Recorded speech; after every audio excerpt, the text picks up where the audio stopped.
si damos por comenzada esta webinar. Van a acompañarnos también mi compañera Silvia, que hará de moderadora para controlar ahí los tiempos, que no se nos escapen demasiado, porque las webinars al final son esto, ¿no? Un espacio dinámico donde podamos participar todos y que no se haga pesado y que nos quedemos con ganas de más. Y Pedro finalmente será el que modere lo que son las preguntas al final. Y tenemos también por ahí a Lina, que yo aquí no la veo, que es la gerente de ACDEGAL, que lo que está es pues ahí con los mandos del Zoom para que todo esté disponible y que todo funcione bien. No me enrollo más, que sabéis que soy como una persiana. Y venga, empezamos. Antonio, te paso la palabra. Muchísimas gracias a todos por estar. Gracias, Ángeles. Bueno, buenas tardes a todos.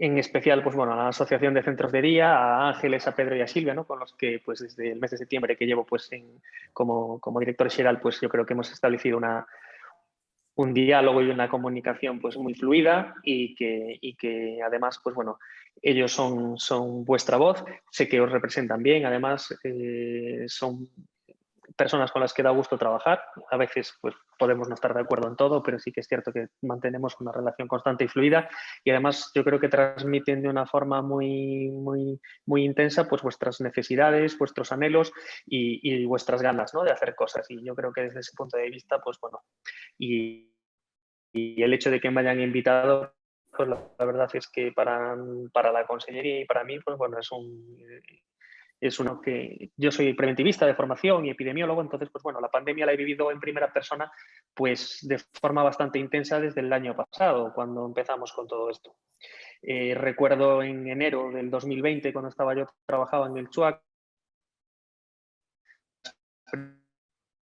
que tuve pues con el jefe de servicio de microbiología, con la jefa de servicio de preventiva, y aquí nos vemos hoy, ¿no? Pues un año y pico después, ¿a dónde hemos llegado, no? Es la primera pandemia de nuestra generación, de nuestras vidas, pero seguramente puede ser la de las que vendrán después. Pues sabemos que desde el 18, ¿no? Aquella famosa gripe española que hubo, pues no había habido una gran pandemia en términos mundiales como la que hemos vivido hasta este momento. Sí que es cierto que si vemos en el siglo XXI hemos tenido pues una serie de eventos sanitarios que nos hacen reflexionar que nuestras nuevas formas de vida, nuestras formas de comportarnos como personas y como sociedad, pues van a favorecer que este tipo de eventos puedan surgir o volver a surgir en el futuro. Hemos tenido sustos, ¿no? Como en su momento pues la gripe A, como el SARS-CoV-1 que hubo a principios del siglo XXI, como el ébola, ¿no? Que vivimos también como una situación de cierto estrés. Y eso han sido en 20 años. Hemos tenido una serie, el MERS, que fue otro coronavirus que hubo en la zona de reflexionar, es que seguramente este tipo de eventos hayan venido para quedarse y podamos vivir. Tenemos que aprender las lecciones que hemos vivido a lo largo de este tiempo no sucedan de la misma manera. Y en la parte que a nosotros nos preocupa más, que pueden ser pues los centros de mayores o los centros de día, pues evidentemente se han vivido con un estrés y se han vivido con una intensidad que tenemos que aprender de lo que hemos vivido en estos últimos años pues para ir evolucionando hacia el futuro y conseguir que las cosas, eso si vuelven a pasar, no sean de la misma manera. Entrando en lo que es vuestro trabajo diario, ¿no? En los centros de día, pues sé que en los centros de día se han vivido de una forma muy intensa esta pandemia. Se llegaron a cerrar durante muchos meses y luego pues recordamos cómo la reapertura pues fue una reapertura progresiva, con muchos miedos, con una serie de protocolos que todos vimos. Yo aún estaba en Coruña cuando nos llegaron, tuve que revisar por los protocolos para volver a funcionar los centros de día del área sanitaria de Coruña y vi que el sector estaba preparado para funcionar. Los protocolos estaban muy bien establecidos, con unas medidas epidemiológicamente y desde el punto de vista cómo los protocolos han funcionado muy bien y como los centros de día se han comportado de una forma excepcional a la hora de controlar tanto la entrada del virus en los propios centros como en el momento en el que entraban, pues su expansión, ¿no? Y desde ese punto de vista, yo creo que todos los que estáis implicados en este sector tenéis que estar muy orgullosos de cómo habéis trabajado y la verdad es que mi enhorabuena porque habéis dado un ejemplo, ¿no?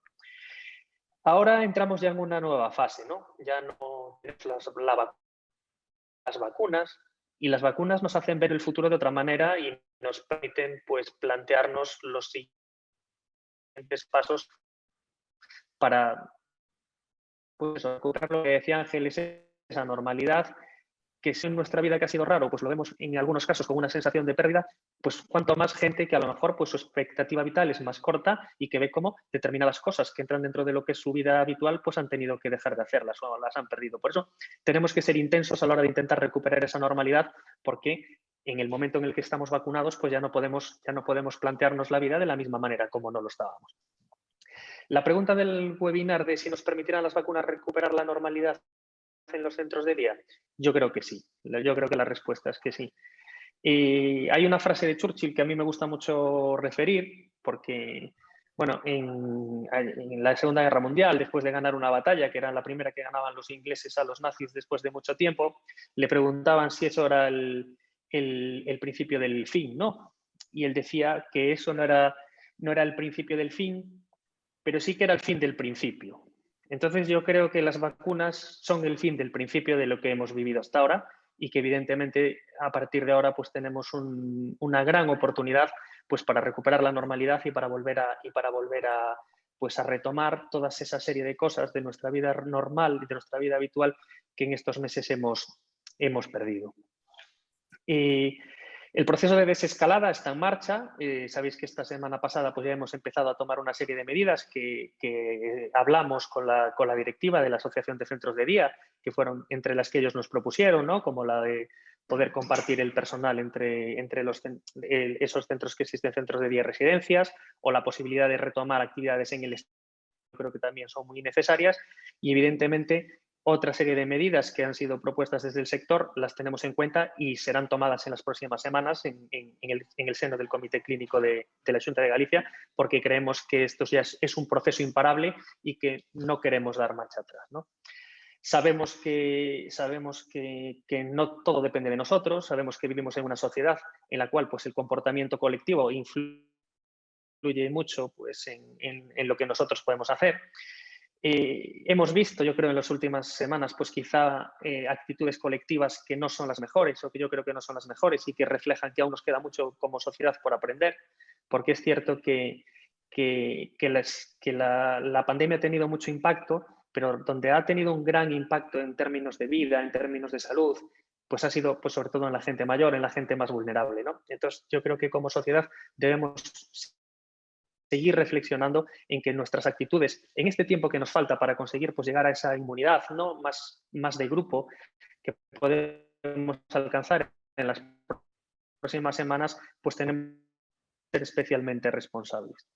Entonces, bueno, yo creo que este también es un buen foro para que sigamos la necesidad del tiempo que nos falta para conseguir esa inmunidad más de grupo, tenemos que seguir siendo responsables y la actitud de cada uno va a repercutir en lo que todos los demás podamos vivir y en esos espacios que podamos ir recuperando. Yo no me quiero extender más, agradecer muchísimo otra vez vuestra labor y daros paso pues, a los dos panelistas que tenéis, que son de auténtico lujo, Miguel Deza, de epidemiología, que no nos conocemos personalmente, pero sí que pues, he visto cómo es parte de su trabajo cuando ha habido brotes en las residencias o cuando ha habido brotes en los centros de día, y me consta que es una persona que siempre ha estado ahí y que ha realizado pues, un gran trabajo y que todo el mundo le está muy agradecido en el trabajo que ha realizado. Y bueno, yo creo que esta pandemia también, él es especialista en medicina preventiva como yo, y creo que esta pandemia también ha sido para reivindicar determinadas especialidades de la medicina, que muchas veces hemos sido un poco los hermanos pobres de la medicina o no tan considerados, y que creo que hemos demostrado la gran labor social y sanitaria que todas las especialidades médicas y sanitarias tenemos, ¿no? Entonces, pues bueno, desde ese punto de vista yo creo que también pues hay que reconocer pues eso, el trabajo realizado eso por especialidades que muchas veces pues nunca han sido las más consideradas en el ámbito de la medicina. Y por el otra parte, pues Luis Vázquez, que tampoco nos conocemos personalmente, pero sí que le he seguido pues todo el gran trabajo que ha realizado de recopilación a través de las redes sociales, que en medicina sin datos, sin movernos en creencias. Y ha realizado, la verdad es que yo le he seguido mucho en este tiempo, todos los datos que ha trabajado, y la verdad es que ha hecho un trabajo excepcional. Los saludo desde aquí, encantado de conocerte, Luis, y seguro que pues, os va a dar también una visión pues, desde eso, desde una persona que ha vivido desde el primer momento pues, la pandemia de una forma tan intensa, ¿no? Yo os animo a eso, a que ahora os tengo que dejar porque tengo otro compromiso, pero yo os animo a que sigáis haciendo el mismo trabajo, que la pandemia no ha pasado, el virus nos ha ido, estamos vacunados, pero tenemos que seguir avanzando, dando pasos a recuperar la normalidad, porque tanto vosotros, los que estáis trabajando en los centros de día diariamente, como la gente con la que trabajáis, os merecéis, se merecen, pues recuperar la normalidad que en el último año y pico pues no hemos tenido. Y nada, desde aquí pues daros otra vez las gracias, un saludo de la consellera Fabiola a todos vosotros por el gran trabajo realizado, y muchísimas gracias otra vez por habernos invitado, y seguimos en contacto, y sabéis que en la consellería tenéis en nosotros unos amigos y unas personas que siempre vamos a estar dispuestos a trabajar con vosotros en todo lo que sea mejorar el sector de los centros de día. Gracias, Antón, por tus palabras, gracias por dedicarnos este tiempo, gracias por tu presencia. Bueno, pues vamos a entrar ya en materia. Miguel Deza, jefe del Servicio de Alertas Epidemiológicas de Pontevedra. Bueno, ¿nos permitirán las vacunas ya la normalidad dentro y fuera de los centros de día? Sí, hola, buenas tardes a todos. Como dijo Antón, sí, vamos a recuperar la normalidad, aunque quizás el coronavirus se convierta en endémico y haya que o revacunarnos o tomar otro tipo de medidas. Bueno, voy a empezar con, si esto me funciona. Vamos a ver. ¿Dónde está esto?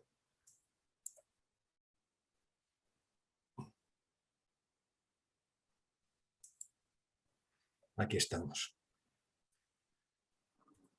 Bueno, la situación actual, a día de ayer, de día 11, Galicia es la 7ª comunidad autónoma con mejores cifras de incidencia acumulada. Hemos tenido hasta ayer 124.227 casos, de los cuales actualmente tenemos 40 en UCI, 150 hospitalizados y 2.861 en domicilio. Desgraciadamente, llevamos hasta ahora, desde que empezó la pandemia, 2.395 fallecidos. Nos encontramos en una fase de meseta que podemos bajar, seguir bajando o pegar una subida si la responsabilidad individual a la que apelamos siempre no está presente. La gente más afectada actualmente, o en los últimos 28 días, son los jóvenes de 15 a 29 años. Esto es importante, y luego lo veremos en las gráficas. Y los ingresos hospitalarios se están produciendo en personas de 40 a 64 años. Ya no es como en la primera onda, ni en la segunda. Aquí tenéis la incidencia acumulada en los últimos 14 días a fecha de ayer, como os dije, en la que Galicia está en un 93,4 de incidencia acumulada a 14 días. Y la media española está al doble, a 189. Aquí es un gráfico que es muy ilustrativo, ¿no?, de la primera onda, lo pequeña que fue en comparación con la segunda y la tercera onda. Si observamos las tasas por 100.000 habitantes de los últimos 3, 7 y 14 días, quien está peor a 7 días es Pontevedra, el área de Pontevedra, y el área de Vigo, ¿no? 66,86 casos por 100.000 habitantes a 7 días y 65,14 a 7 días en Vigo. Aquí podéis ver por áreas sanitarias también, hasta el 10 de mayo, en un color más oscuro, en el área de Pontevedra y Vigo, la gente donde aparecen más casos es en el grupo de 40 a 64 años.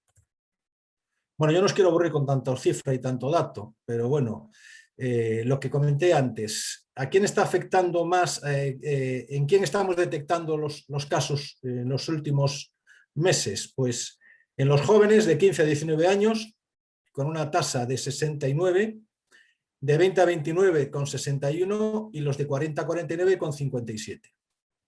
Como veis, el grupo de mayores de 80 años tiene una tasa o una incidencia acumulada de 15,79. Si lo miramos en la población mayor de 65 años, el área sanitaria de Coruña en los últimos 7 días es la que está más alta, a 33,10, le sigue Pontevedra con 30,15 y el área de Vigo con 25. Si nos ceñimos a los ingresos diarios, desde la primera onda hasta ahora, veis que coincide prácticamente los ingresos con el número de casos que llevamos. Y los ingresos de los últimos 7 y 14 días, pues como os dije antes, la población de 40 a 64 años es la que más ingresa y le sigue la de 65 a 79. Si nos atenemos a las tasas acumuladas de mortalidad por 100.000 habitantes por sexo y grupo de edad, pues bueno, han fallecido más hombres que mujeres hasta ahora. Teníamos 2.394 casos y llevábamos con ningún fallecimiento desde el 25 de abril hasta ayer, que falleció una persona en Orense. Por eso estamos ya en 2.395, como os comenté al principio. Los positivos diarios que teníamos en las residencias sociosanitarias desde el principio de la pandemia, veis que también tiene una distribución muy similar al número de casos detectados en las distintas ondas. Y en los últimos 28 días, pues como veis, estamos a 0 en los últimos días. 1 el día 6 de mayo, 5 el día 3 de mayo. Y los positivos semanales han ido disminuyendo también, igual que la forma de la onda, ¿no?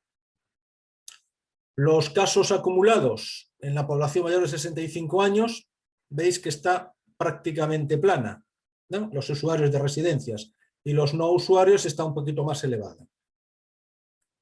Y si miramos las defunciones, en los últimos 7 días, también en la población mayor de 65 años, los tenemos prácticamente a 0. La provincia de Pontevedra, nosotros, aparte de los centros sociosanitarios como tal, residencias, ¿no? También hemos tenido casos y hemos actuado en 26 centros de día, tanto del área de Pontevedra como de la de Vigo. Quizá esto no esté muy al día porque, bueno, no he tenido tiempo en estos días por la situación de los buques que conocéis de la variante India y del comité clínico que hubo ayer martes. Y también 3 servicios de asistencia a domicilio, de ayuda a domicilio y de otros centros de educación especial, de Cáritas, de aldeas infantiles, viviendas comunitarias, etc.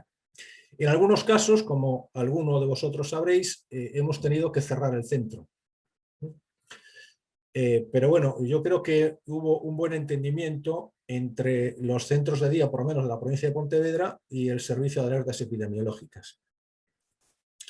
¿Cuáles son las expectativas que tenemos ante esta situación? Pues bueno, tenemos tres armas. Por un lado, las vacunas, los antivirales y los anticuerpos monoclonales. A modo de recordatorio, porque esto es del mes de octubre del año pasado, de otra charla que tuve que dar, pero bueno, como veis, es para que veáis la cantidad de vacunas que estaban en investigación hace 7 meses. Algunas de ellas aún estaban en fase 3, la de Oxford, Moderna, Sinovac, Sinopharm, estas son las vacunas chinas, Pfizer, ¿no? Janssen, Novavax, que es la siguiente que nos va a venir.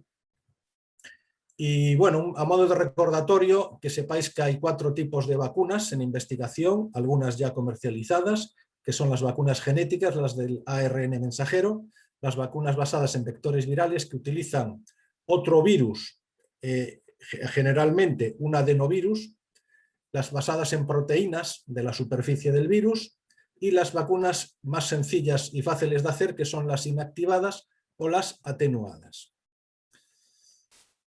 ¿Cómo estamos en España? Bueno, pues España ya supera los 20 millones de dosis administradas. Galicia también supera el 1.000.000 de personas vacunadas con al menos una dosis y de las cuales casi la mitad tiene la pauta completa, tras haberse administrado más del 90% de las vacunas que nos llegaron. Este es el cronómetro, ¿no?, de la vacunación, cómo vamos. El 37% de la población recibe al menos una dosis en Galicia, el 30% en el resto de España, en global, y con la pauta completa en Galicia tenemos un 17% y en España está por detrás con un 13%. Bueno, se ha hablado de los efectos adversos de las vacunas, ¿no? Hubo polémica, se suspendió la vacunación durante casi 10 días, mala medida, en mi opinión. Como os comenté antes, se administraron, pues mira, más de 14 millones de dosis y se han notificado en España 18.297 efectos adversos. Eso es un porcentaje muy pequeño, como veis. Y de ellos, 3.171 se consideraron efectos adversos graves, o sea, un 0,02%. Hay que decir que todas las vacunas, las que usamos actualmente, tanto en el calendario de vacunación infantil como en el calendario del adulto, o la vacuna antigripal, tiene efectos adversos como cualquier medicamento de uso humano. Es claro que los efectos adversos están descritos en la ficha técnica y lo que tenemos que valorar siempre es el riesgo-beneficio. El riesgo de infectarse por la COVID-19 y llegar a ingresar en un hospital o incluso en una UCI, o estar vacunado. Y las vacunas, bueno, como sabéis, no son esterilizantes, es decir, la puerta de entrada del virus, del SARS-CoV-2, es las mucosas, la mucosa nasal, la mucosa faríngea, incluso la mucosa ocular. Esta es una vacuna que se administra por vía parenteral, por inyectable, ¿no? Entonces, una vacuna esterilizante sería aquella que impidiera la entrada del virus. Tendría que aplicarse en las mucosas. Una vacuna española, que es la de Luis en Juanes, que está en investigación, va a ser de aplicación nasal. Y esa sí que va a ser una auténtica vacuna esterilizante. Y además va a ser una vacuna multiplicativa, porque el ARN que lleva se va a multiplicar una vez administrado. Y en principio va a ser también una dosis, mucho más cómoda. Bueno, pues se describió el síndrome de la trombosis, ¿no? Sobre todo en venas cerebrales, con las vacunas de AstraZeneca y de Janssen. Pero bueno, el porcentaje de afectación es de 1 por cada 200.000 dosis administradas. El BIPIT, o la trombocitopenia inmune trombótica inducida por la vacuna, pues se sospecha que es una partícula de la vacuna del adenovirus que se utiliza como vector viral, aún no se sabe cuál es, se une a una proteína de las plaquetas y genera un nuevo complejo, ¿no?, que se llama factor 4 plaquetario, y para el que el sistema inmune pues genera anticuerpos, ¿no? Es una trombocitopenia similar a la que se induce por heparina en pacientes a los que hay que aplicarle pues, después de una intervención quirúrgica, ¿no? Los síntomas de alerta, para no entrar en más cuestiones, pues son si se produce una disnea, una dificultad respiratoria, dolor abdominal o una cefalea que persiste durante días y si se acompaña de visión borrosa. También pequeños hematomas o manchitas violáceas en la piel en lugares distintos a donde se puso la vacuna, o una pequeña hinchazón en las piernas. Aquí os quería poner las fichas técnicas de las vacunas que se están administrando y como veis, la de Janssen se indica para personas mayores de 18 años, la de AstraZeneca para mayores de 60, la de Moderna para mayores de 18 también y la de Pfizer para mayores de 16. Como sabéis, no se están administrando tal cual lo pone la ficha técnica, porque al final intervienen más decisiones políticas que científicas. Se ha publicado recientemente un estudio realizado en Galicia por el IDIS, el Instituto de Investigación Sanitaria de Santiago de Compostela. Se estudiaron a 250.000 vacunados gallegos y se comprobó que la mortalidad y los ingresos en la UCI se reducen un 100% con la pauta completa y que una sola dosis reduce un 94% la infección. Es cierto que las vacunas lo que hacen es que si te contagias, porque los vacunados se pueden contagiar, no nos olvidemos, si te contagias, padezcas una enfermedad leve o estés asintomático, pero no, con lo cual se reduce la posibilidad de ingreso hospitalario o de estancia en UCI. Ventajas. Pues las ventajas actuales son que evita, como dije antes, que la persona que la recibe se ponga enferma.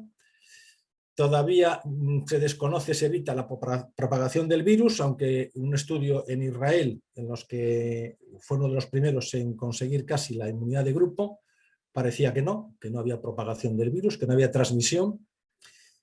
Las vacunas han reducido, como dije antes, entre un 82 y un 88% las infecciones, un 77% las hospitalizaciones, y el contagio en los centros sociosanitarios en España ha sido, como vosotros mismos lo sabréis, espectacular. Y las cifras que os puse antes pues lo demuestran. Hay dos estudios del día 7 de mayo publicados en el Journal American Medicine que sugieren que la vacuna de Pfizer también prevendría la infección, y de lo que os comenté antes pues lo asocian a una presencia significativa menor de contagios, de desarrollar síntomas o incluso permanecer asintomáticos. Otro estudio reciente, publicado en el British Medical Journal, realizado en Dinamarca y Noruega, sobre el riesgo de trombos sanguíneos raros en el adulto que reciben la primera dosis de AstraZeneca. Pues bueno, los eventos han sido, como veis, menos de los esperados, y fue un estudio realizado con 260.000 participantes, con un rango muy amplio de edad, entre 18 y 65 años, que es el que abarca la ficha técnica de la vacuna, que recibieron pues, la dosis de AstraZeneca entre febrero y marzo del 2021. Quiero deciros y quiero insistir en que las vacunas son seguras, las vacunas están sometidas a farmacovigilancia, tanto por la Agencia Europea del Medicamento como por la FDA en Estados Unidos y en España por la Agencia Española de Medicamentos. Las vacunas son seguras, seguras, seguras. Insisto y lo repito. Tenemos que valorar siempre el riesgo-beneficio que comenté antes de si se arriesga uno a contagiarse por el coronavirus y poder llegar a ingresar en un hospital o en una UCI, o el beneficio que tienen aún a pesar de los efectos adversos que son, como visteis, un porcentaje mínimo.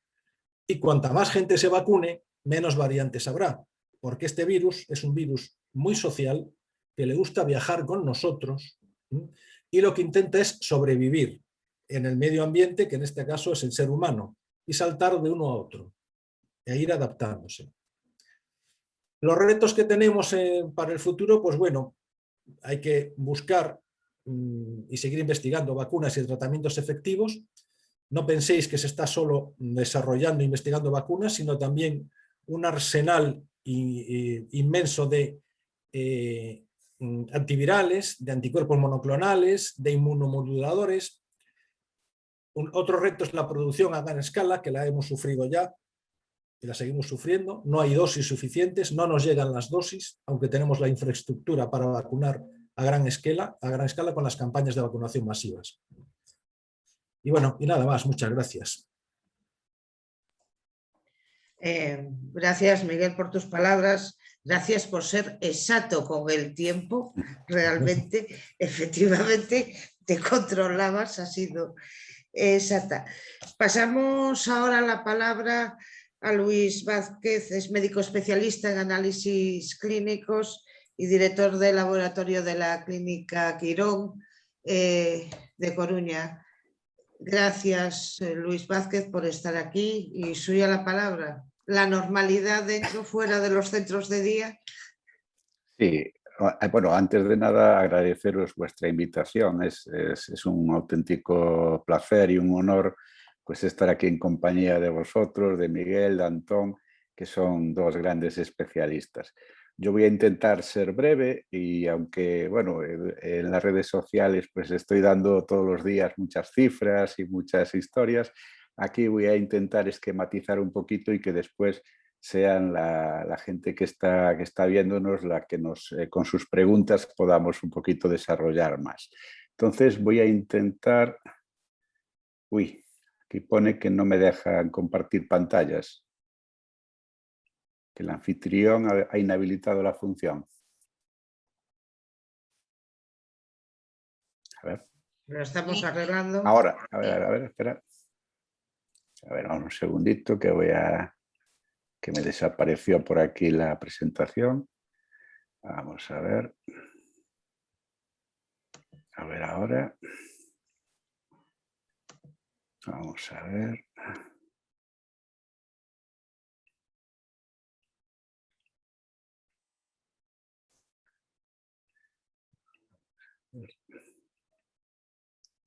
A ver si ahora podemos. Ahora se ve, ¿no? ¿Se ve la pantalla? Sí, Sí, perfecto. Perfecto, Sí. vamos. Entonces vamos a darle entonces aquí a ponerlo completo.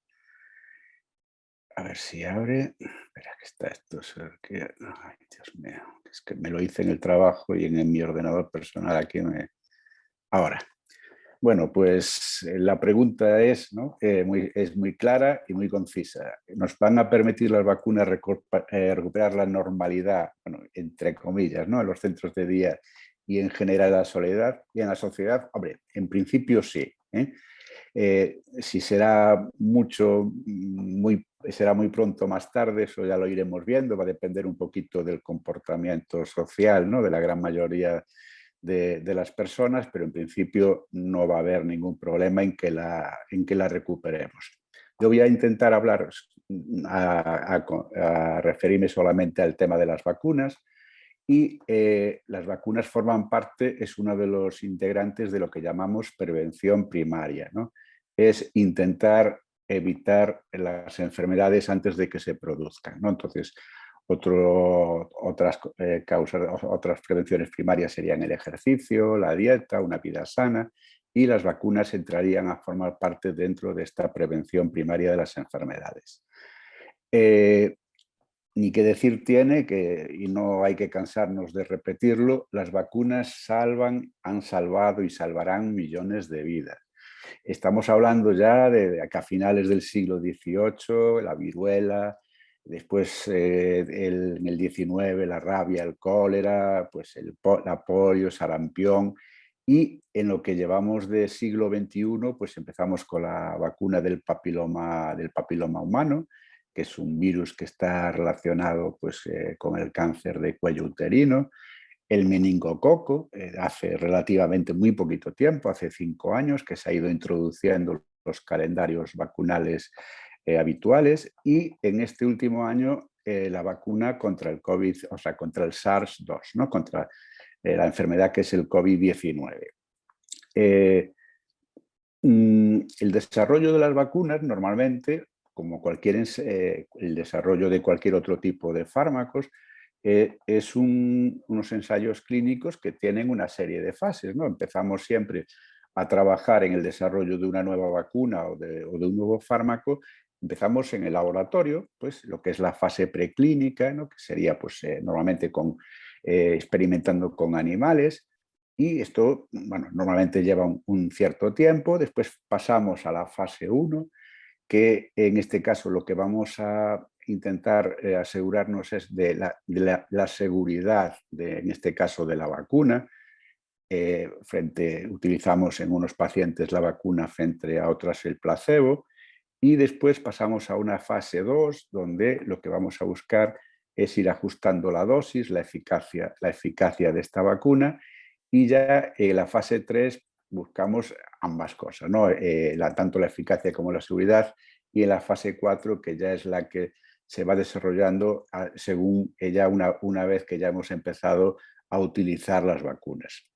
Lo que llama la atención, y que es una cosa que incluso ha sido motivo pues, de suspicacias en una parte de la población, a lo mejor es porque no se lo hemos sabido explicar bien, es la rapidez que hemos tenido para desarrollar la vacuna para el COVID-19. Normalmente, aquí en la parte de arriba, se describe la situación habitual, ¿no? Pues los meses que se desarrolla para hacer una investigación clínica, una vez que tenemos ya más o menos ya la investigación terminada, pues hay que hacer una evaluación en Europa por la Agencia Europea del Medicamento.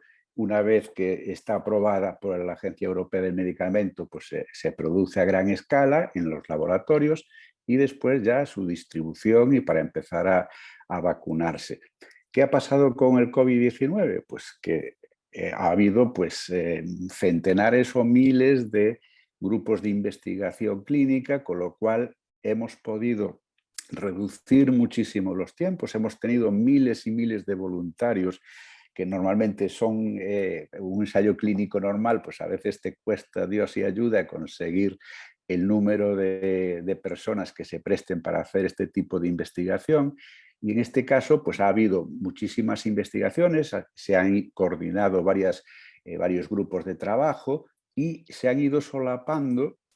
Los laboratorios han tomado un cierto riesgo porque han empezado a fabricar a gran escala las vacunas antes de saber si estas iban a ser eficaces y si iban a ser aprobadas por las agencias encargadas de estos temas, ¿no? Y al mismo tiempo, la Agencia Europea del Medicamento, la FDA, en Estados Unidos, lo que han hecho han sido agilizar los trámites, ¿no? Normalmente pueden tardar 5 o 6 meses o incluso más en dar su aprobación a los distintos estudios y en este caso lo han hecho de una manera muy ágil y muy rápida. Y de esta manera pues, se ha podido empezar a aplicar las vacunas con una gran rapidez. Ahora mismo, pues hay eso, pues hay gente pues, que si me ponen una, me ponen la otra. Yo creo que cuando miremos hacia atrás dentro de unos años, nos vamos a dar cuenta de que hemos asistido a un hito histórico. Lo que se ha producido con este desarrollo, además de varias vacunas, no es de una vacuna sola, ahora mismo tenemos 4, pero brevemente tendremos más. Esto es algo que no había sucedido antes en la historia de la ciencia ni de la medicina. Es un hito realmente histórico y que nos va a ayudar muchísimo a superar esta pandemia, porque de la otra manera hasta ahora no hemos encontrado un fármaco antiviral que sea específico, ¿no? contra este virus, y el desarrollo de las vacunas nos permite avanzar muchísimo en la inmunidad de grupo y conseguir reintegrarnos de la manera más rápida posible a una cierta normalidad, ¿no? Como comentaba, bueno, pues hay una evaluación y autorización de las vacunas que hay que solicitarlo, pues, el laboratorio, la casa comercial, en este caso estamos hablando en Europa, es evaluado por la Agencia Europea del Medicamento y una vez que da su visto bueno, pasa a una evaluación de la Comisión Europea de autorizaciones para que se puedan aplicar ya las vacunas. Hay 4 tipos, como bien indicaba antes Miguel Deza, ¿no? Hay 4 tipos fundamentales de vacunas. Son las de virus inactivados, que son las más habituales, ¿no? Por ejemplo, aquí la de la polio, las vacunas basadas en proteínas, como puede ser la hepatitis A, la B, la vacuna de la gripe, y otras 2 que son con vectores víricos y con el RNA mensajero, que son los dos tipos que se están utilizando hasta ahora para para vacunarnos contra el COVID-19. Las de vectores víricos ya son conocidas, ya se han utilizado con anterior autoridad, normalmente son en adenovirus, como bien decía Miguel Deza, y un ejemplo de este tipo de vacunas es la que se utiliza para el virus, para el ébola. Y después la vacuna que es novedosa, que es la primera vez que se utiliza en la práctica clínica, es la vacuna, estas genéticas, por así llamarlas, que son las que utilizan el RNA mensajero. Entonces, las vacunas de RNA mensajero, lo que vamos a hacer es este RNA mensajero es un material genético que se va a encargar de enseñar a nuestro organismo de producir proteínas para atacar al virus cuando nos llegue. Entonces está envuelto en una capa que facilita su transporte y que impide que sea dañado, y una vez en el organismo enseña a las células de nuestro cuerpo, del sistema inmunitario, a producir una proteína la proteína Spike, que es la proteína esencial del virus en este tipo de temas, ¿no? Entonces, bueno, no quiero entrar tampoco en temas así muy, muy profundos. Y después, como os comentaba antes, el otro tipo de vacunas que se está utilizando, bueno, las del RNA mensajero serían las de Pfizer y las de Moderna, y las otras dos utilizan el tipo de vacuna que usas, el vector viral, ¿no? Que normalmente suele ser un adenovirus, que es la que se encarga de introducir en nuestro cuerpo la proteína S para después poder reaccionar una vez que entre el virus en nuestro organismo, lo reconozca como extraño y podamos defendernos. Aquí en este cuadro, pues aquí están los 4 tipos de vacunas, en qué estado de desarrollo están, pues estas son las 4 que están autorizadas por la Agencia Europea del Medicamento. Aquí un cálculo aproximado de las dosis que nos tocan a nuestro país, aunque bueno, como bien estamos observando, pues está habiendo problemas de suministro, que es hasta cierto punto normal, porque, por ejemplo, la vacuna de Pfizer tiene un gran inconveniente, que es que tiene que conservarse a menos 70 grados. Y entonces, el transporte de grandes cantidades de vacuna y conseguir lugares para poder guardarlas, pues hace que sea muy complicado la logística, ¿no? Pero bueno, en principio están llegando a veces con cierto retraso, pero bueno, se están aplicando sin ningún tipo de problemas. Aquí estos son las 3 con 2 dosis. La única que es de una dosis de las que hay actualmente es la de Janssen, que es tipo con vector de adenovirus. Y aquí he puesto un poquito, pues, como no hay vacunas para todos en principio, pues, como se comentaron anteriormente, pues no podemos, por desgracia, disponer, o sea, tenemos infraestructura para poder vacunar a la gente rápidamente, pero lo que no tenemos son dosis para todos de forma inmediata, ¿no? Entonces hay que priorizar. ¿Y a quién hay que vacunar primero? Pues evidentemente hay que vacunar a los grupos de riesgo. ¿Quiénes son los grupos de riesgo? Pues las personas mayores, sobre todo las personas mayores. Y dentro de estas personas mayores, las que conviven, pues tanto en centros sociosanitarios, como en este caso yo incluiría aquí los centros de día también, evidentemente, ¿no? Porque parece que debería dársele una mayor prioridad. Y las personas que lo cuidan, así como el personal sanitario de primera línea, ¿no? Tanto de centros sociosanitarios como de centros sanitarios, sean de atención primaria, hospitalaria, los que están en primera línea en contacto con los pacientes. Y después también los grandes dependientes, enfermedades, o sea, pacientes con enfermedades crónicas, con problemas de tipo de cáncer, ¿no? De problemas que tienen de inmunidad, déficits inmunitarios, ¿no? Entonces hay que priorizar estos grupos. ¿Por qué? Porque son los más susceptibles a padecer complicaciones graves y a fallecer por la enfermedad. De hecho, en Galicia, el 96% de las personas que han fallecido hasta ahora tenían 60 o más años. Esto que nos indica que si conseguimos vacunar a este grupo de población con rapidez, vamos a disminuir de forma drástica y rápida, en primer lugar, la letalidad de la enfermedad. Va a morir muchísima menos gente. De hecho, ya se está viendo en grupos en las residencias sociosanitarias, y estamos viendo que prácticamente no fallece ningún paciente. El número de personas que tienen enfermedad grave se está empezando a disminuir, lo estamos empezando a notar. Todavía hay mucha gente hospitalizada, hay cerca de 200 pacientes todavía hospitalizados, de los cuales pues, un porcentaje pues, relativamente importante, un 1,5% aproximadamente, están en las UCIs. Y mientras haya gente en las UCIs, siempre va a haber pues, una mortalidad, ¿no? Pero esto, en cuanto consigamos que aumente el porcentaje de personas que están vacunados completamente o con una dosis, como está sucediendo ahora, vamos a ver que va a disminuir muchísimo la presión asistencial, tanto en primaria como en los hospitales. Va a seguir habiendo casos y, como decía Miguel Deza, yo creo que se va a convertir en una enfermedad pues, estacional, pues como puede ser la gripe posiblemente.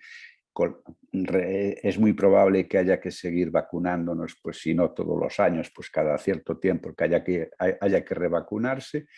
Y, de todas maneras, aquí la importancia de la vacuna, una vacunación a los grupos de riesgo lo más rápido posible. Esto, y después hay otro grupo de personal sanitario y sociosanitario, las fuerzas del orden, bomberos, gente de seguridad y otro tipo de los profesores que deben también vacunarse porque están en contacto con gente susceptible, ¿no? Yo os voy a dar 4 datos, porque no me podía resistir y algún dato tengo que dar así también, porque si no, no tendría gracia. Entonces, esto es a día de ayer, cómo están las cosas. Se han administrado 20 millones de dosis en toda España, o sea que esto es y más de 6 millones de personas ya tienen la pauta completa. O sea, parece mucho, pero realmente en España somos 40 y tantos millones y todavía nos queda mucho por avanzar, pero sí es importante que de estos 6 millones, muchos son personas mayores los del grupo de mayores de 80 años pues ya están prácticamente todos vacunados, sino todos. He puesto aquí los datos también de vacunación en Galicia, para que está muy pequeñito, igual no se ve, pero bueno, se han aplicado ya casi 1,5 millones de dosis. Luis, perdóname. Es muchas. 5 minutos, ¿Sí? Luis. 5 minutos. Ya estoy acabando, que me quedan 3 o 4 diapositivas. Nada. Gracias. Acabo rápidamente. Y entonces, pues decía que se han administrado ya casi 1,5 millones de dosis y con la o sea, 1 millón prácticamente ya tienen al menos una dosis y casi medio millón tienen ya la pauta completa. O sea, que medio millón de gallegos ya están vacunados completamente. Vamos a seguir. Y esto sería pues por grupos de edad. A partir de los mayores de 60 años, pues el 88% tienen al menos una dosis. Y dentro de este grupo, pues los mayores de 80 años pues tienen el 100%, bueno, pues faltará algunos seguramente, pero no, prácticamente el 100% están vacunados con una dosis, entre 70 y 79 el 93,1%, y el 77,1% entre 60 y 69. Esto es fundamental por lo que os comentaba antes. Este es el grupo que más mortalidad tiene, o sea, con mucho, el que más riesgo tiene de enfermedad grave, por las enfermedades concomitantes que tienen. Son enfermos que tienen múltiples patologías, están polimedicados y entonces el virus es más agresivo en ellos. Entonces, de ahí la importancia de esta vacunación. Entonces, la situación está bastante bien dentro de lo que cabe. Entonces, ya voy acabando, 2 diapositivas y terminamos. Cosas así que debemos... Como decía Miguel Deza, las vacunas, yo puse solamente una vez seguras, pero son seguras y son efectivas, son eficaces. Tanto nos va a dar que sea de Pfizer, de Moderna, de AstraZeneca, es lo mismo, son todas, tienen un control muy riguroso. O sea, la Agencia Europea del Medicamento, la FDA, no autoriza una vacuna si no es efectiva y si no es segura. Eso podemos estar completamente tranquilos. Evidentemente van a tener efectos secundarios como tiene cualquier fármaco, como tiene cualquier vacuna, como la de la gripe, cualquier tipo de vacuna que se aplica a los niños, y hay que valorar efectivamente el riesgo-beneficio. Es muchísimo mayor el beneficio de vacunarse, no cabe la menor duda. O sea, los efectos graves estábamos observando que en Galicia no llegaban al 0,02%, con lo cual está claro que el beneficio de su aplicación es innegable. Es muchísimo más probable que te pase algo enfermando que con una vacuna, evidentemente. Y una cosa que hay que tener en cuenta es que una vez que has completado la pauta, normalmente la inmunidad se completa pues a las 2 semanas aproximadamente. Pero bueno, todavía seguimos aprendiendo. Llevamos poco más de un año con pandemia y cada día, bueno, yo creo que yo llevo ya 35 años ejerciendo como médico y creo que nosotros estamos acostumbrados a actualizarnos y estar al día y tal, pero es que este año ha sido brutal. O sea, lo que hoy vale, pasado mañana ya teníamos un protocolo nuevo, la semana que viene pues pasaba lo mismo y entonces seguimos aprendiendo, ¿no? Vamos a ver, esto va a ser, efectivamente tenemos que convivir con el virus, pero todavía yo creo que lo más importante, lo más grave ya ha pasado, ¿no? Y entonces, refiriéndonos un poquito a los efectos beneficiosos que pueden tener las vacunas y pensando en los usuarios de los centros de día, pues es fundamental el aspecto psíquico. El aspecto psíquico es otra pandemia que vamos a ir viendo a medio largo plazo. La vacuna va a ayudar muchísimo a ese sentimiento de tranquilidad, de saber que estás protegido. O sea que evidentemente te vas a poder contagiar, porque no son vacunas esterilizantes, no destruyen al organismo al entrar en el cuerpo, pero sabes que la probabilidad de que tengas una enfermedad grave o de que vayas a fallecer es prácticamente inexistente. Gente que llevaba meses en casa, con miedo, con temores, ahora mismo pues sabe que puede salir, que está más tranquilo, sabe que está vacunado pues él, que está vacunado su familia. Es una tranquilidad enorme. Y todas esta ansiedad, estas depresiones que hemos visto y se seguirán viendo, va a mejorar muchísimo cuando la gente pueda reanudar una vida normal, entre comillas, aparte de la mejoría física, evidentemente, porque podemos volver a salir, a hacer ejercicio, a pasear, a volver a una rutina, pues dentro de lo que cabe, más o menos normal. Y nada más.